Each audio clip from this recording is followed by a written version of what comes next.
faire une introduction très courte. Entre vous et la pause, il y a un open stage. François Brumant, ou Brument, si je l'avais présenté en anglais, qui va vous parler de design. Il a 5 minutes. Un peu plus pour mettre l'ordinateur en place à ces designers, toujours avec du matériel non standard.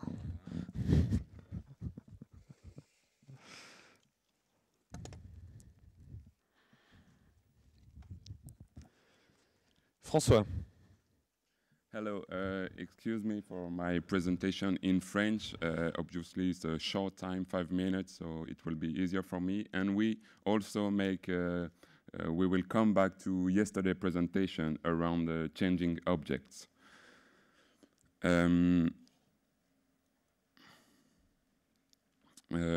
a parlé, je suis d'abord avant tout designer de formation et enseignant en design dans une école, à l'école des beaux-arts de design de Saint-Étienne. Nous avons parlé hier d'innovation. L'innovation peut avoir un caractère technologique, comme on l'a vu, mais elle représente à mon sens également un enjeu en termes de méthodologie et de façon de penser l'objet. Hier, nous avons vu des présentations où l'on envisageait en fait une production à partir d'imprimantes 3D qui permettent de fabriquer un objet à la demande. On a envisagé la possibilité que chacun puisse fabriquer son objet.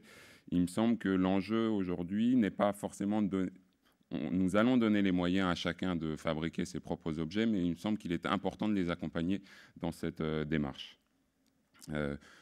Au début du XXe siècle, la révolution industrielle a généré une mécanisation de la fabrication de l'objet, une industrialisation des processus et la naissance d'un objet dit standard qui est une réponse unique à un problème posé.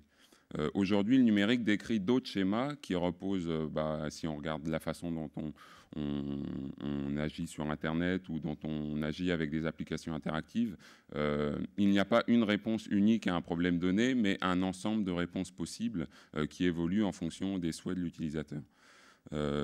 J'interroge aujourd'hui, du coup, en termes d'objets, quelle peut être cette même approche en termes de production d'objets. Je vais pour ça vous présenter deux projets personnels qui ont pour but de réintroduire l'utilisateur dans le processus de création d'un objet de façon directe.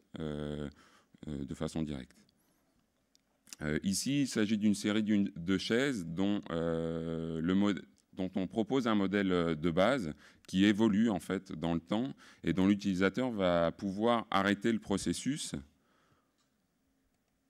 pour à un moment venir moduler sa propre chaise. Donc il ne s'agit pas ici de donner un outil de CAO aux utilisateurs et de dire fabriquez votre propre chaise, mais de donner un guide pour que chacun puisse après venir moduler sa propre version.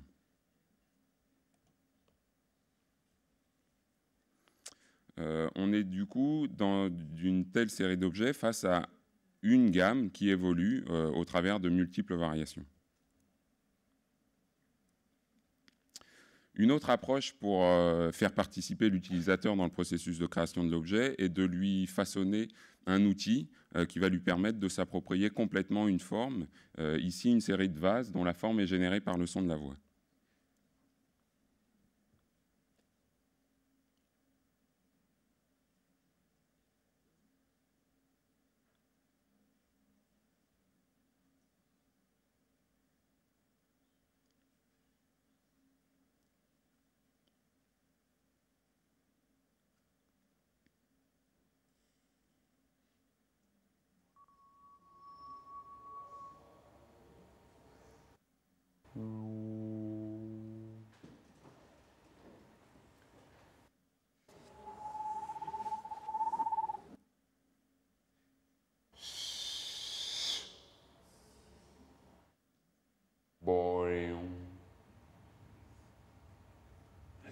Un, deux, trois. Je peux siffler? Non, vaut mieux que je parle. Hein. Siffle.